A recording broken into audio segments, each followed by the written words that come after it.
सुन्नत है।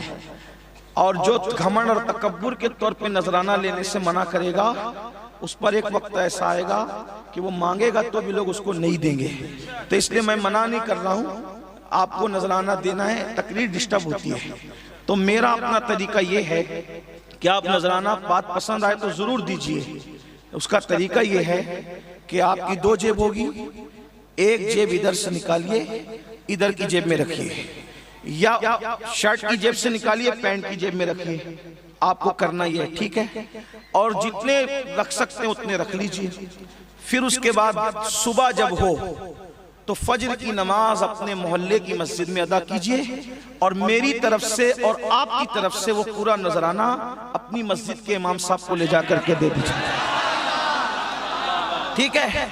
आपको करना ये है, तकरीर डिस्टर्ब नहीं करना है, आपको करना ये है। हाँ, बाद में फिर आपको जो करना है आप करें, लेकिन कम से कम थोड़ी बात सुन लें। आपका सबसे बड़ा नजराना मेरे लिए ये है कि आप मेरी गुफ्तगू सुन लें, इससे बढ़कर कोई बात नहीं है। एक बार सब मिलकर दुरूद शरीफ पढ़ने, बात आगे बढ़ती है। अल्लाह रब्ब मुहम्मदिन सल्लल्लाहु अलैहि वसल्लम नहनु इबाद मुहम्मदिन सल्लल्लाहु अलैहि वसल्लम सलातन व सलामन अलैका या जद्दल हसन वल हुसैन। तो कारून को ये लगा कि मेरे पास से पैसे बहुत चले जाएंगे, 2.5% बहुत रकम निकलेगी। उसने क्या किया, अपनी ज़कात बचाने के लिए एक फाहिशा जानिया नचनिया औरत के पास गया, बदकार औरत के पास, और जा करके उससे कहा कि सुबह महफिल जमेगी। देखो माल की मोहब्बत इंसान को कितना गुमराह करती है। वो कारून कहां तौरेत का कारी था, और दौलत की मोहब्बत में गिरा कितना। इससे पता चला कि माल और दौलत की मोहब्बत ये बुराइयों की जड़ है, जड़। आज भाई भाई का कत्ल न करता अगर दौलत की मोहब्बत दिल में न होती। एक भाई दूसरे भाई पे केस न करता अगर दौलत की मोहब्बत दुनिया में न होती।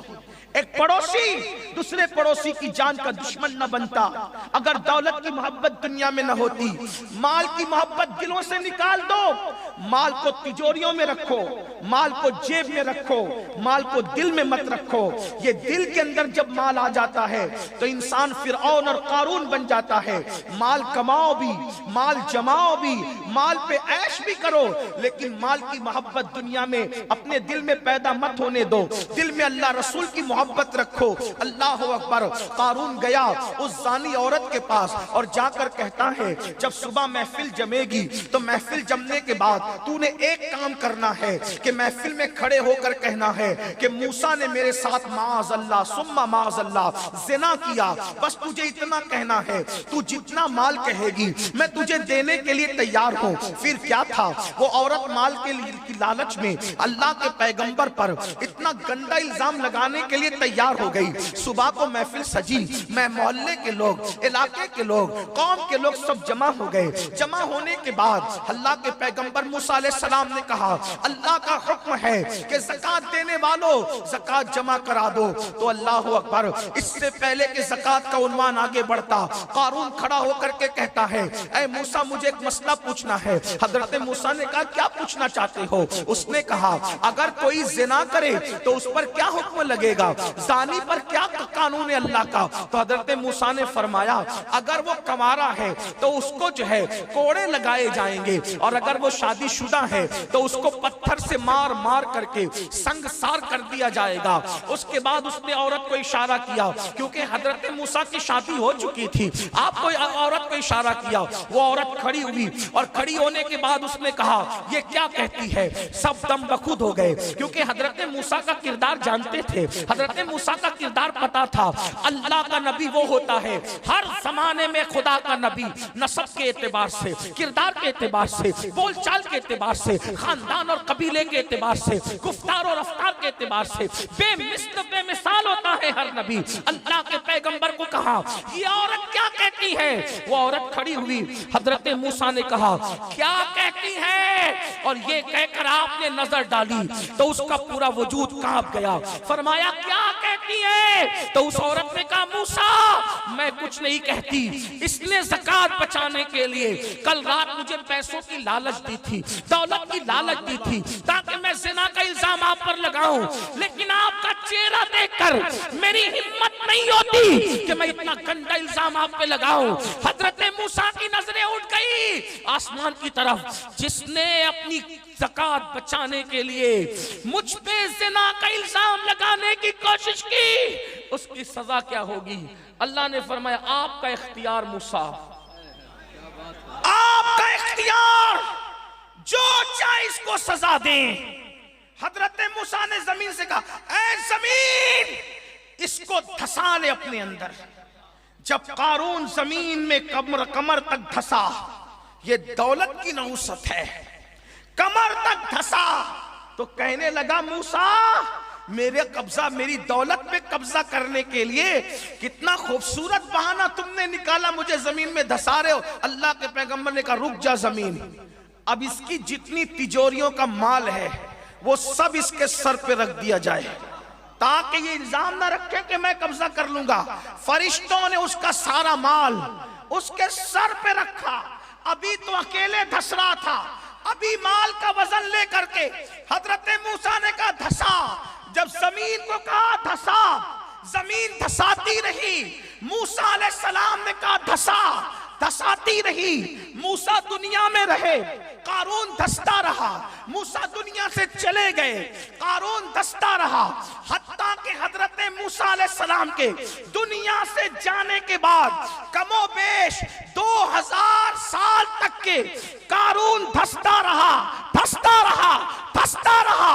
लेकिन एक दिन आया, अल्लाहु अकबर, रबीउल अव्वल की 12वीं शब तुलू हो चुकी थी और उस वक्त सुबह सादिक के करीब आमिना का लाल अब्दुल्ला का दुर्रे यतीम तुम्हारे और मेरे आका जब इस दुनिया में 12 रबीउल अव्वल की सुबह हजरत आमिना के घर आते हैं, हजरत सईद एजाज कामतवी कहते हैं देखो कौन आए हैं। आमिना के आंगन में रहमतों के साए हैं। आमिना के आंगन में पाँव पाँव चलते थे मुस्तफा फरिश्तों ने अपने पर बिछाए हैं। आमिना के आंगन में एक अच्छे की खातिर, सबसे अच्छे की खातिर अच्छे अच्छे आए हैं। आमिना के आंगन में हजरत आमिना कहती है अब जरा अपने नबी की शान सुनो। आपने पंचतन का उन्वान दिया है, मैं पहला तन पढ़ने लगा हूं। अपने नबी की शान सुनो। हजरत आमिना कहती है जब मेरे शहजादे मोहम्मद की आमद हुई तो मेरे घर की छत खुल गई और सितारे मेरे सर तक आके झुकने लगे।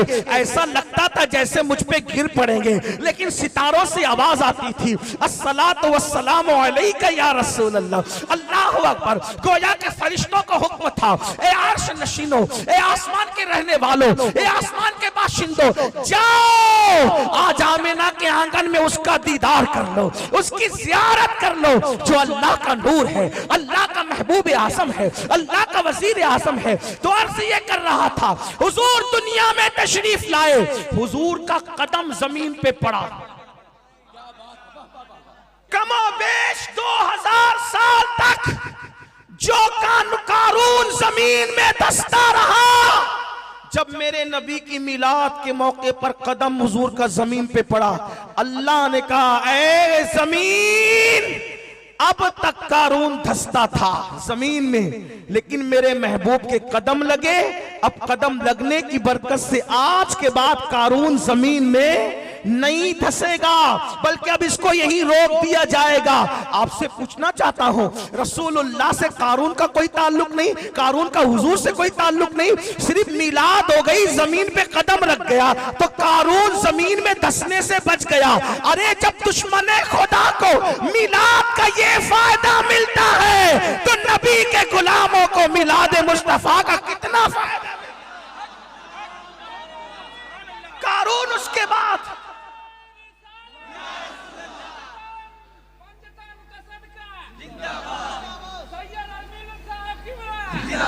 सुभान अल्लाह, जीते रहो, अल्लाह सलामत रखे। अल्लाह अल्फाज नहीं देखता, अल्लाह तो नियतें देखता। अल्लाह आपको भी सदका दे, मुझे भी सदका दे। तो हुजूर के कदमों की, ये मेरे नबी है, नबी की शान है। कम कदम रखा जमीन पे मीलाद की शब्द पैदा हुए, कारून का धसना बंद हो गया, दरियाए सावा खुश्क हो गया, दरिया खुश्क हो गया। जितने बादशाह थे सबके तख्त औंधे हो गए। मुल्क शाम में किसरा के मुल्क शाम के महल्लात सैयदा आमिना ने अपनी आंखों से देखा। मक्के में बैठे बैठे काबा हजरत आमिना के घर की तरफ झुक गया। हजरत जिब्रील ने झंडे नस्ब किए। ये नबी की शान, और अपने नबी की शान क्या, अपने नबी का मकाम क्या, अपने नबी का मर्तबा क्या। बस अपने नबी की शान पढ़ूं, उसके बाद एंड की तरफ पहुंचूं। देखो आपने सुना होगा यूसुफ अलैहिस्सलाम बहुत खूबसूरत थे। मैंने कहा बहुत खूबसूरत, कितने? उम्मुल मोमिनीन हज़रत आयशा सिद्दीका ने पूछा, आका यूसुफ और आपके हुस्न में फर्क क्या है? फरमाया, आयशा अल्लाह ने मेरे हुस्न का आधा मेरे भाई यूसुफ को अता किया। अब तवज्जो करना मुसलमानों, यूसुफ इतने खूबसूरत थे, हुजूर का आधा हुस्न यूसुफ अलैहिस्सलाम को मिला, आधा हुस्न का आधा हिस्सा हज़रत यूसुफ को मिला। तो यूसुफ को देखा, तवज्जो करना, यूसुफ अलैहिस्सलाम को देखा तो मिस्र की औरतों की उंगलियां कट गई।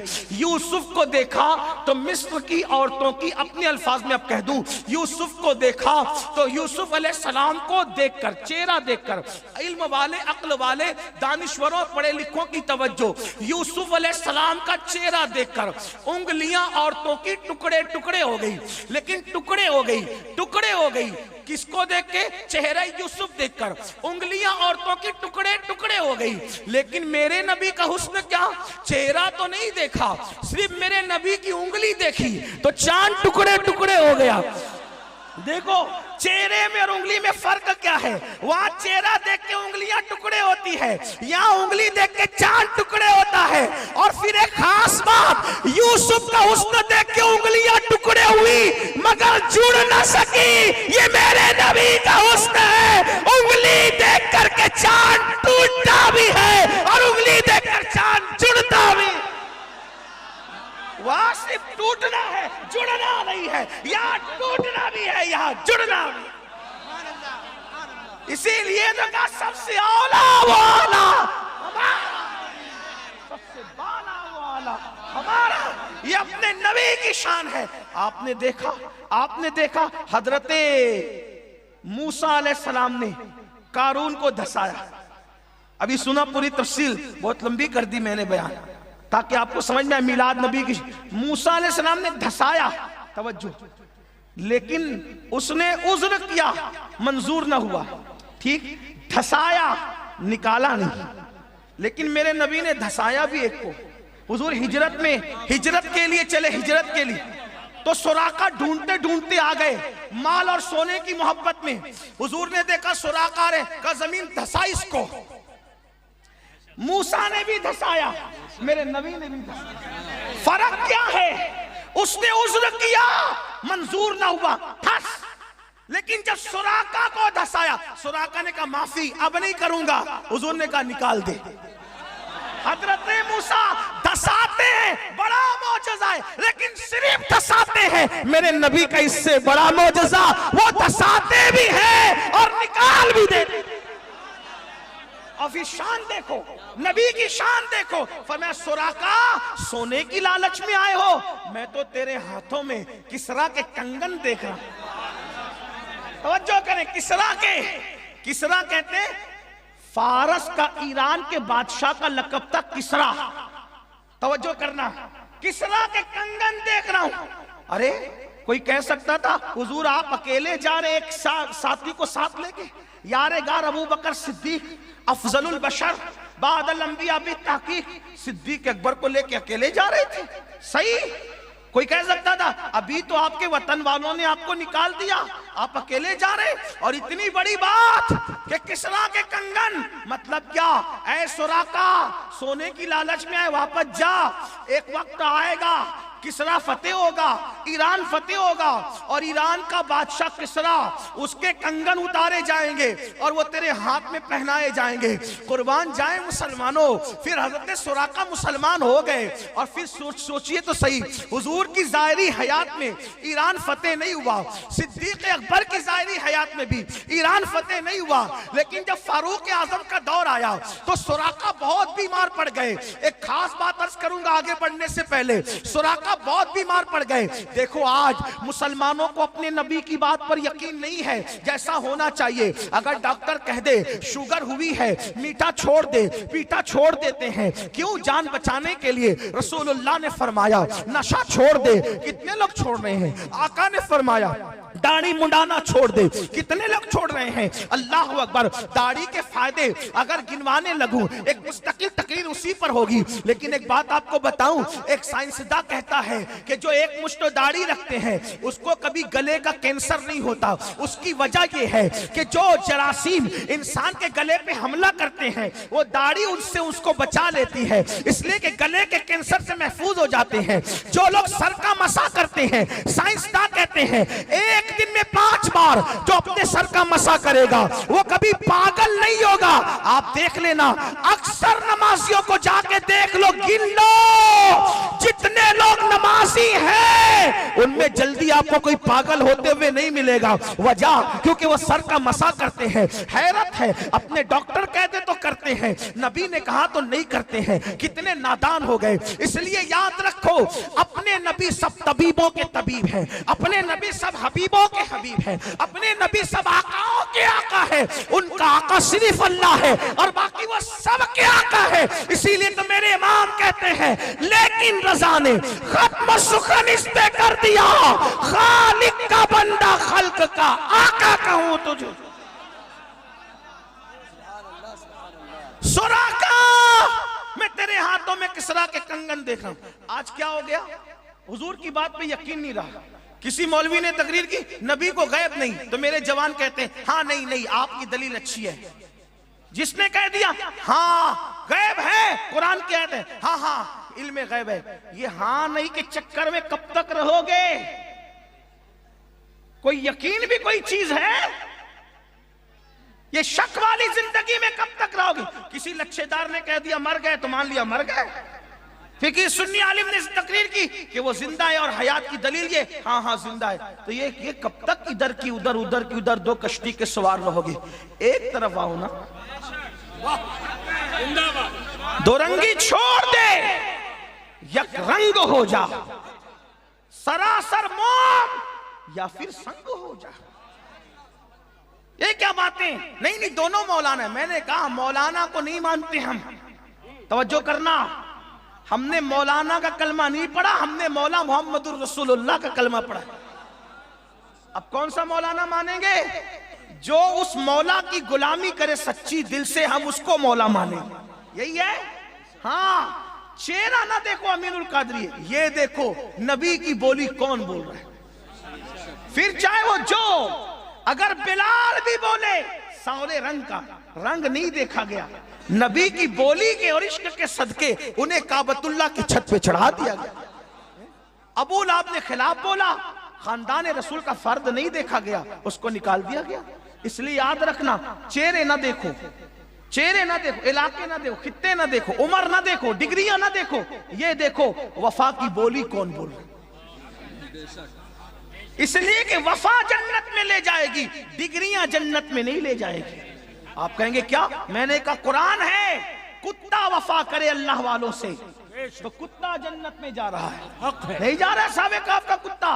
इसलिए हुजूर से वफा करो और यकीन पैदा करो। यकीन, हुजूर शेखुल इस्लाम मेरे मुर्शिद इजाजत कहते हैं यकीन वाले यकीन वाले कहां से चले कहां पहुंचे। माफ कीजिएगा मैं बार बार खांस रहा हूं, मुझे खांसी आ रही है, मैं आपकी तबीयत पे गिरा गुजरे तो मुझे माफ कर दीजिएगा। लेकिन मेरी आदत ये नहीं है कि मैं माइक पर ये कहूं कि मैं ठीक नहीं हूं, इसलिए कि यार की शिकायत नहीं कर सकते। हाँ, मगर इतना है कि आपको अगर बार पड़े मेरी खांसी की आवाज तो मुझे माफ कर दीजिएगा, ये मेरे साथ आज उज्र है। यकीन वाले कहां से चले कहां पहुंचे, जो अहले शक हैं अगर में मगर में रहते हैं, अगर में मगर में रहते हैं। पूरी जिंदगी अगर मगर करते जाएंगे और अगर मगर में मर जाएंगे और ठिकाना जहन्नम हो जाएगा। यकीन वाले बनो। आका ने फरमाया सुराका में तेरे हाथों में किसरा के कंगन देख रहा हूं, किसरा के कंगन। सुराका हुजूर का विसाल हो गया, सुराका बेचैन नहीं हुए, हुजूर तो चले गए जाहिरी तौर पे दुनिया से, मेरा क्या है ना, कुछ नहीं, तुम्हारे मुंह से जो निकली वो बात हो की रही। सिद्दीक अकबर खलीफा बने, पहले खलीफा सिद्दीक अकबर रदी अल्लाह ताला। आपको ये बात बताऊं, ये भी बात आई है तो कि सिद्दीक अकबर पहले खलीफा हैं और वो उन्हीं का हक था। याद रखना, आजकल वो छोकरे जो खड़े होकर इस्तिंजा करते हैं, कहते हमने तारीख में पढ़ा कि ऐसा हुआ और वैसा हुआ, और तू तारीख का मौरिख का कलमा पढ़ता है या रसूलुल्लाह का कलमा पढ़ता है? उनका हक था। कहा कैसे हक था? कहा हुजूर ने किसी को नामजद नहीं किया। मैंने कहा बिल्कुल नामजद नहीं किया हुजूर ने, हमारा अकीदा है नहीं किया नामजद, लेकिन हुजूर ने इशारे जरूर दिए। क्या इशारे दिए? मैंने कहा हुजूर अलैहिस्सलाम ने अपनी ज़ाहिरी हयात में अपने इमामत के मुसल्ले पर अपनी बीमारी में सैयदना अबू बकर सिद्दीक को खड़ा किया। अब एक बात आपसे पूछता हूं, जो डेढ़ होशियारी की बातें करते, एक बात पूछता हूं, अगर आप यहाँ के मुफ्ती साहब की इज्जत करते हैं, मौलाना जाहिद साहब की इज्जत करते हैं, आपका नाम मौलाना साहब तनवीर साहब की इज्जत करते हैं, और भी उलमा की इज्जत करते हैं, अगर आपके इन उलमा ने फैसला किया कि आज कुर्सी पर अमीनुल कादरी बैठेगा और तकरीर अमीनुल कादरी ने करना है, और मोहल्ले का कोई चोर उचक्का करके कहे मैं तकरीर करने नहीं दूंगा, मैं बैठने नहीं दूंगा, तो लोग कहेंगे अच्छा तू मौलाना जाहिद के बिठाए हुए को उतारता है, तू पीर साहब के बिठाए हुए को हटाता है, तू मुफ्ती साहब के बिठाए हुए को हटाता है, मतलब तू चोर उचक्का, तू है किस खेत की मूली? जब हमारे बड़ों ने उनको बिठा दिया तो तू उतारने वाला कौन होता है? और अगर तू उतारने की बात करे तो तू पीर का वफादार नहीं, तू मौलाना का वफादार नहीं, बल्कि तू गद्दार है। अब जो सिद्दीक अकबर को खींच के पीछे करना चाह रहे 14वीं सदी में, उनसे पूछता हूं पीर के आगे किए हुए को अगर मुरीदीन पीछे करे तो वो गद्दार है। तो जिस अबू बकर को रसूलुल्लाह ने आगे कर दिया, अब उनको पीछे कौन कर सकता है? अल्लाहु अकबर। पीर के आगे किए हुए को मुरीद पीछे करे तो वो मुरीद गद्दार है, और नबी के आगे किए हुए को अगर उम्मती पीछे करने की कोशिश करे तो वो उम्मती गद्दार है। न यहाँ उस पर इज्जत है न वहां उस पर इज्जत है। इसीलिए तो मेरे मौला, मौलाए कायनात, फातिह खैबर, बाबे मदीनतुल इल्म, खातिमुल विलायत, अकीए रसूल, ज़ौजे बतूल, सैयदना अली मुर्तजा कहते हैं कि जिस अबू बकर को रसूलुल्लाह ने हमारे दीन के लिए पसंद कर लिया,